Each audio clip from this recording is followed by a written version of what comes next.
இங்க பாரு, நாளைக்கு நீ நடிக்கிறதோட சேர்த்து 100வது ஷார்ட் ஃபில்ம். நீ உன் எய்ம் மேல வச்சிருக்க அன்பையும் மரியாதையும் நான் குறை சொல்லல சஞ்சய். அதே அன்பையும் மரியாதையும் உன்னை சுத்தி இருக்கவங்க மேலேயும் வையும் தான் சொல்றேன். ஆசையை தேடி போறேன்னு வெறும் அனுபவத்தை மட்டும் தான் சேர்த்து வச்சிருப்பே தவிர எதையும் அனுபவிச்சிருக்க மாட்டேன். நான் போயிட்டு வரேன்.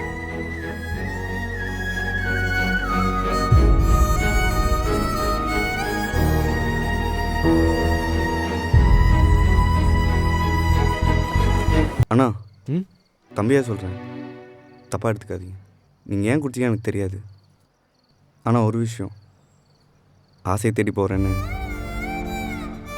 வெறும் அனுபவத்தை மட்டும்தான் சேர்த்து வச்சுருப்பீங்க, எதையும் அனுபவிச்சிருக்க மாட்டீங்க. உங்களோட அன்பையும் மரியாதையும் உங்களை லவ் பண்ணுற மாதிரியும் கொஞ்சம் வைங்க. ஏன் சொல்லணும்னு தோணுச்சுன்னு தெரில. சரவணா, ஏன் முன்ன மாதிரி என்கிட்ட எதுவும் பேச மாட்டேங்கிற?